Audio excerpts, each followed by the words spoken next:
Good evening, ladies and gentlemen. Today is Tuesday, September the 8th, 2020. It is now 6:30 p.m. and we're at the RGCCISD Face Center. I'm gonna call this meeting to order. I'm gonna do roll call. Mr. Ramirez, Present. Mr. Villarreal, Present. Mr. Castillo, Here. Dr. B, Here. Mrs. Lopez, Here. Mr. Garcia, Present. and myself, Eleazar Velasquez, present as well. Mr. Castillo, can you help us out with the Pledge of Allegiance? To the flag of the United States of America, and to the republic for which it stands, one nation, under God, indivisible, with liberty and justice for all.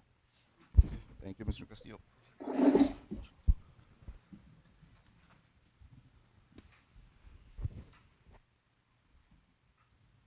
Section 5, Section 3, approval of minutes for a regular board meeting, August the 18th, 2020.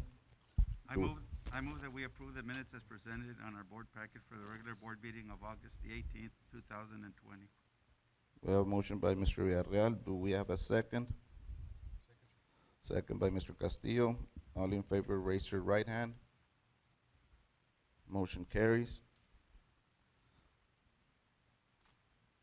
Section 5, recommending approving the consent agenda. The board has agreed to discuss the following items. At this time, if any board member wants to pull out any item from the consent agenda, may do so. If not, Mr. President, I think we, public forum, just in case. We missed it. do we have anything on public forum? Just so you could announce it. No? No, miss? Okay. If not, do I have a motion to approve the consent agenda? Mr. President, I move that we approve the consent agenda, which is item 1, 2, and 3 as presented in our board packet. We have a motion by Mr. Villarreal. Do we have a second?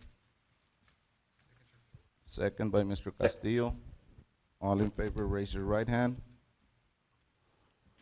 Motion carries. Item number 4, consider and take possible action on agreement with Stark County Juvenile Probation Department for a progressive sanction officer. Do we have a motion on item How much 4? are we recommending, Vilma? 8,696. Mr. President, at this time, I would like to make a motion to approve item 4, 6, 7, 8, 9, 10, 11, 12, 13, 14, 15, 16, 17, 18, 19, 20, 21, 22, 23, 24.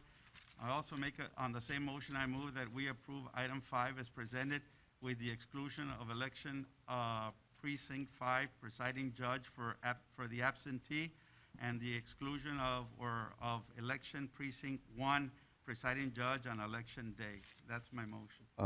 Mr. Villarreal, on item 5, since they're going to be paid by the district and they're going to become personnel, I'm going to go ahead and move item 5 to executive sessions. That'd be fine. Okay. We have a motion by Mr. Villarreal to approve item 4 through 24 with the exception of item 5. Do we have a second? Second by Mr. Castillo. All in favor, raise your right hand. Motion carries. Okay, anything on reports, Ms. Garza? Section 6. We have several reports.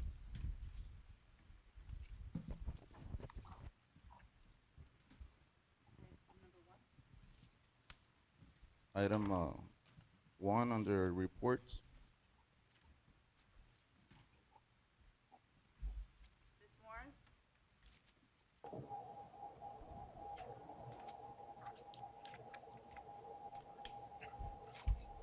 All right, can you all hear me? Oops. Yes. All right, can you hear me? I'm gonna go ahead and start with the item 1 on reports. I'll get started and then Mr. Martinez will chime in and he'll cover the actual slides. Just to let you all know, in March, when we were notified that we were going to suspend instruction and that we were going to have to do certain things in order to get the year done, one of the things that the state allowed was that they allowed, for the first time ever, they allowed us to waive the STAR examination. But the only way that we could waive the STAR examination was that all of our seniors and all of our students that were enrolled in an end of course uh, that required an exam at the end of the year, they had to complete the credit. Since we were going remote and we were going to be working remotely, the need for credit recovery became a little bit more important. And we decided that in order to have a successful credit recovery program, that all of our students would benefit and that we would ensure that all of our students would graduate and not hurt our completion rate and our graduation rate, we decided to monitor the credit recovery in two different phases. We went with phase one, which targeted all of our seniors that were set to graduate in 2020. We made sure that they graduated, and Mr. Martinez will be reporting the findings of that. Then we also did phase two, which involved students who did not pass an end of course and needed to pass that course or needed to do credit recovery throughout the summer. So we had a deadline for our seniors, it was August 31st, and for our underclassmen to finish the coursework, it was the day before the first day of school. So it was the Sunday before instruction started. So I'm gonna have Mr. Martinez go ahead and explain, since he was the person who basically ran the program for us, monitored the program, was checking tutors, helping kids at all hours of the night when they were, logged out, and he monitored what was happening. And what he did, he kind of kept track of who were the kids that could benefit from this, and then we monitored them on a weekly basis. So I'm going to have him discuss the way the program went. Mr. Martinez? Okay, good evening, guys. I'm gonna be going over some numbers, and if at any time y'all have any questions, please let me know. Just like Ms. Morris said, when we went into spring break, we had no idea that we would not be going back into the campus. And when this happened, we're told that we would no longer be going back. We immediately met as a department, and we had to figure out the priorities for us was going to be the seniors, to make sure they graduated on time. Right here, what the slide that you guys are seeing right now on the district phase one, I broke it down by campus levels and then by the district total. And it tells you when we started, on the week of spring break, I ran some reports and I immediately found there was 161 students at Rio High. Seniors, okay, this is only seniors that were pending, that we knew were going to need credit recovery. For Rio High School, we had 53 kids that needed credit recovery, and early college 5. This was in addition to what they were already scheduled. Okay, so as a district, for a total for the district at that time in March, we had 219 seniors that were jeopardized and not graduating until May. Okay, if y'all see the completed column, it tells you by May 31st, or actually it was May 22nd, we had 144 seniors out of Rio Grande City out of the 161 that completed. We had 48 out of the 53 kids from Rio High, and then we had 4 from early college, 4 out of the 5 that completed. So in May of 22nd, if we would have had graduations, we had already helped out 196 seniors to complete their credits through the credit recovery. And like Ms. Warren said, it was a challenge. It took a lot of communication from different people. There was a lot of people involved, but y'all, I mean, like you guys can see, it was a very successful program on that phase one. Summer graduates, we had 11 out of those 144 kids. We still had 17 that were pending. We had 11 summer graduates from Real High. We had the last kid that graduated on August 31st at 11:37 p.m. And I had to make sure that the grade was posted, because that's one thing that the state looks at: when was the grade completed, when was it posted into our system. So our last kid from Real High that completed was at 11:37 on August 31st. So he took advantage of the situation. In Rio High, we had 3 summer graduates, and then the one kid that was pending from early college did not graduate. So in total, we had 14 summer graduates, seniors. Okay, out of the 9 that are still pending, all those 9 right now are enrolled. Okay, we have them working on credit recovery, but since they did not complete before August or before the end of August 31st, they're going to be the class of 2021. Okay. Now, with that said, we go on to phase 2. So on phase 2, because it was something new for all of us, the state said that if a kid was enrolled in a particular EOC class and earned the whole credit, then they would qualify for the waiver. In other words, they would get the EOC test waived for that particular subject.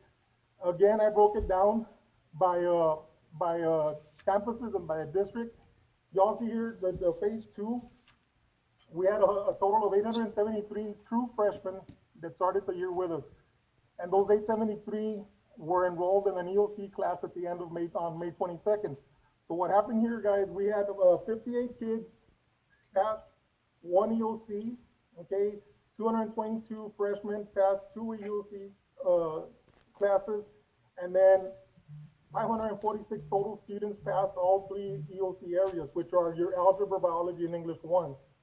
Now, y'all can see in algebra 1, only there's 590 kids out of 873 that passed, and that number looks low, but in parentheses I put there's 155 kids because those 155 kids took algebra at the middle school as an 8th grader.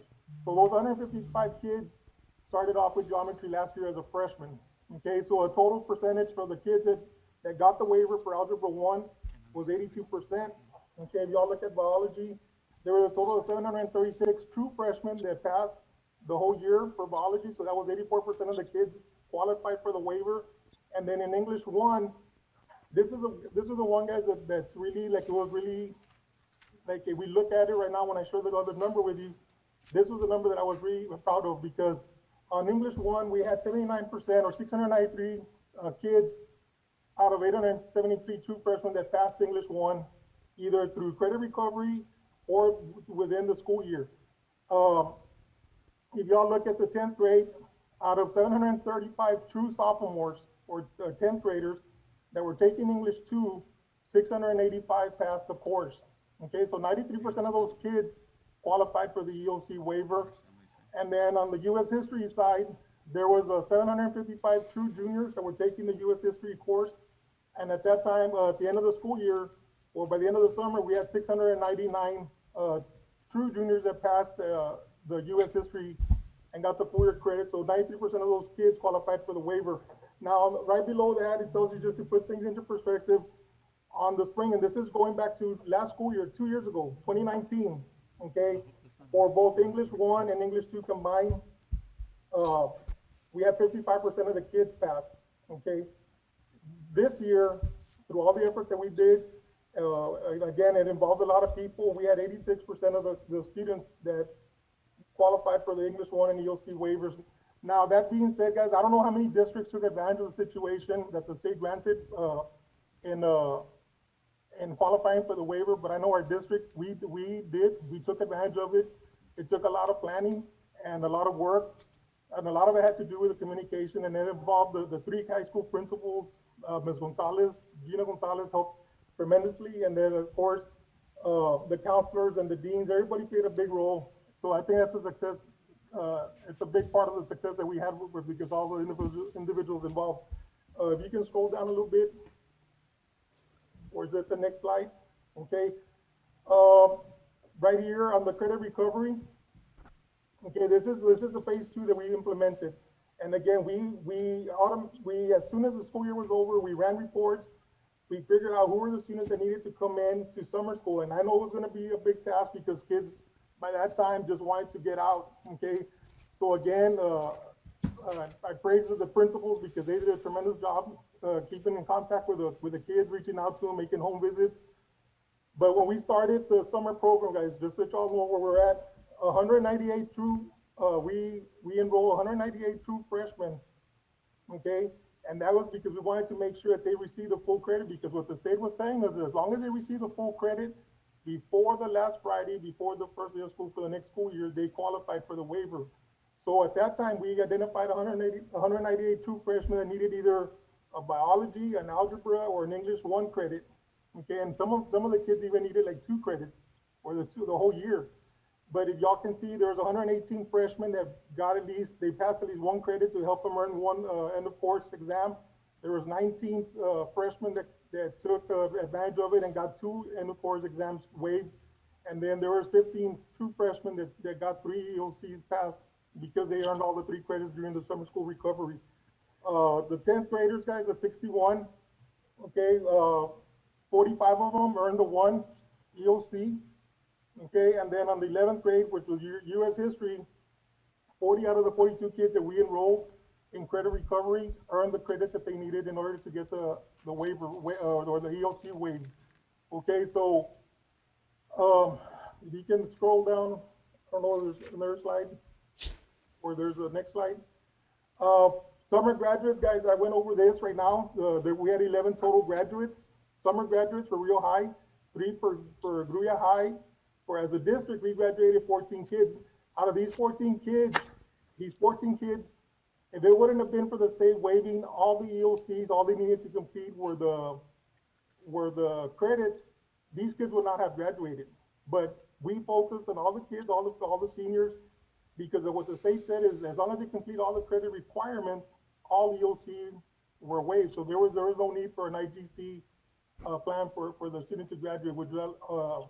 You would need 2 or less EOCs in order to qualify for graduation. So in this case, there were 7 seniors from Gruya and 7 seniors from Rio that took advantage of the situation, and they all graduated. There's 14 total kids that graduated that were pending 3 or more EOCs. Okay, the next slide. This is the graduation and completion rate, guys. Okay, when the 2020 graduates, when they started as a freshman, we had 527 kids at Rio, 242 kids at Gruya, 117 at early college. Okay, and then right below that, I put the new cohort. That meaning that at some point or another, some of the students left the district. They either went to another school district, they went back to their home country, which is Mexico. Some kids just withdrew. Some kids, they went homeschool on their own. Some kids migrated and never came back. So when those true freshmen started back in 2016, we had 886 students, okay, that were true freshmen. So those are the ones that we need to, like, throughout the 4 years of high school, those are the students that we need to keep track of. Where are they? Where are they at credit-wise? If they moved, did we track them? Because the state, they expect for you to track them if they left to another school district. We need to have all the proper documentation. So when everything was said and done, guys, at the end of the last year, this last school year for 2020, out of the 886 kids, we were left with 783 true cohort as a district, okay, as a district. On May graduates at Rio High, on May 22nd, we had 416 kids that were cleared for graduation on that day. The summer graduates, we had 11. Rio High for the whole entire year, including the summer, had 427 seniors graduate. Okay, out of 454 kids that was their new cohort. For Gruya High, they ended up with a new cohort of 216 kids. On May 22nd, 204 kids were cleared for graduation. The other 3 were cleared during the summer credit recovery.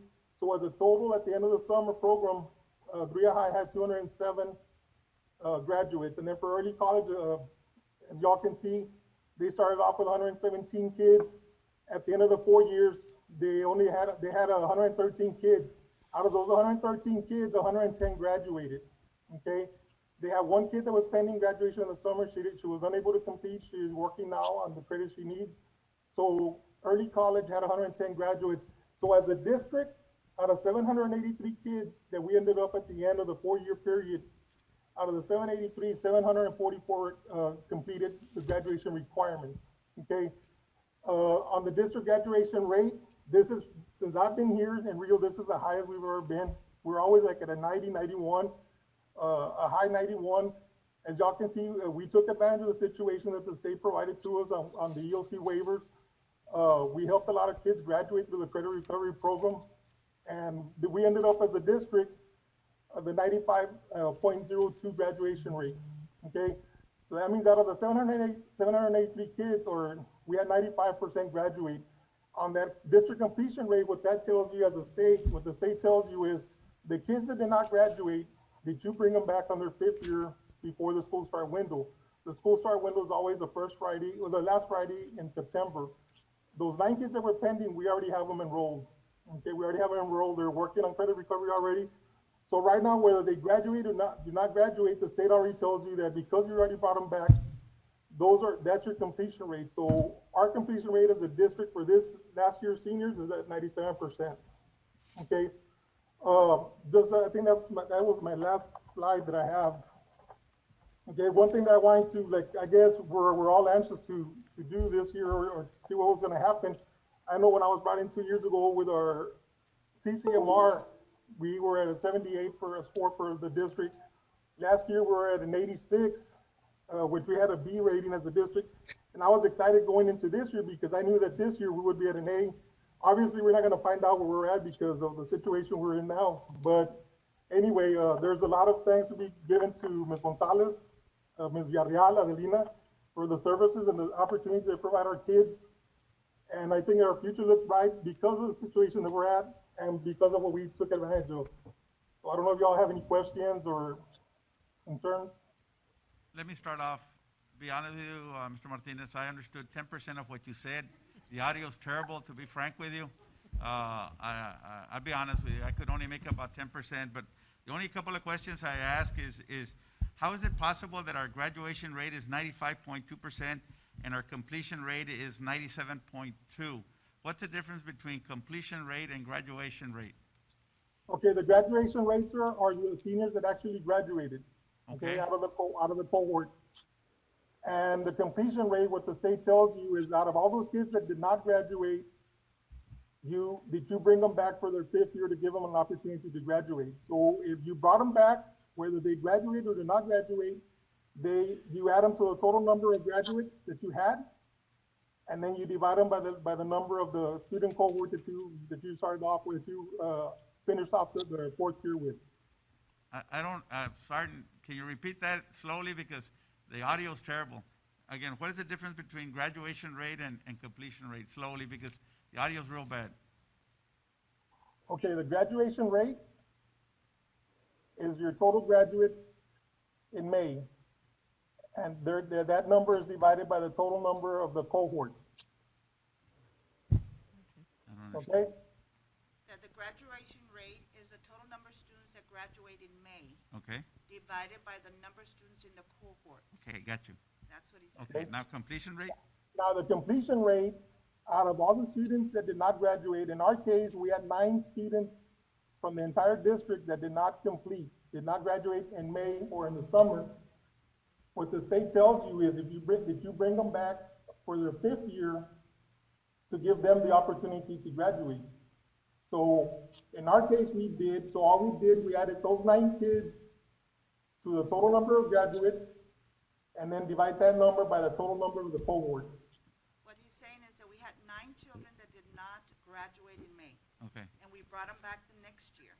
okay, And when they completed that year, then those 9 kids are added to the number of children that graduated, divided by the number of children in the so cohort. that's our completion rate? Yes, sir. Okay. Correct. Okay, let me ask a couple of more questions. Credit recovery, what are the methods that we have for credit recovery, could I ask? What are the what, sir? Methods, what do we do for credit recovery? On the credit recovery, sir, what we do, we offer the opportunity to any kid that's failed, okay? That failed that they've had prior instruction to in the class, and we give them the opportunity to recover that credit, okay? For that particular course, okay? We do not use a credit recovery for advancement, okay? The only time that we do operate for advancement are for kids that are behind 2 years or more, and those are our chance to be kids. What do you say? What he's saying is that we give them an opportunity to receive credit after they failed their courses or they're not completed. And I think if I am correct, we use Ingenuity, which is a software program that has the modules by subject area. And they log on to that system and they go through the modules, and once they complete the modules, they get credit for the course. So are they doing the modules at their home, I guess, right now? Yes, Okay. yes, sir. Okay.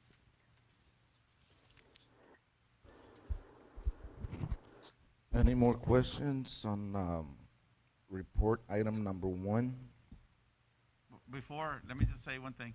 Congratulations to everybody. Completion rate is probably, like Mr. Martinez saying, to everybody who participates in the completion rate, whoever, principals, teachers, administrators, everybody did a great job. That's the only last thing I have to say. Thank you. Item number 2, I don't know if the board wants to hear the whole report on the campus improvement plan and the district improvement plan. It's pretty much standard. We have a separate document, right? Right. We can review it. Okay. Item And the rest- 3, The rest is customary, so I don't know. I'm good. How about you all? Okay, it is now 6:55, and under authority of the Texas Government Code, Section 551.071-551.084, we're now headed to closed session.